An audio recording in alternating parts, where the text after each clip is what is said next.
ភ្នែកអើយអើយភ្នែកអ្នកអអាយចាំមើលដល់ណាបើស្រីព្រោះប្រែចិនដាចេញកាយាបំភ្លេចនាងហើយ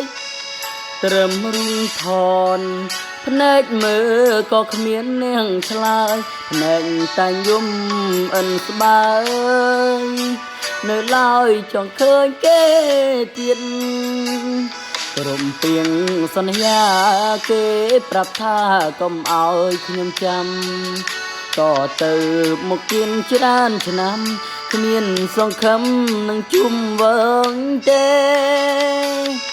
ព្រោងពេលនេះ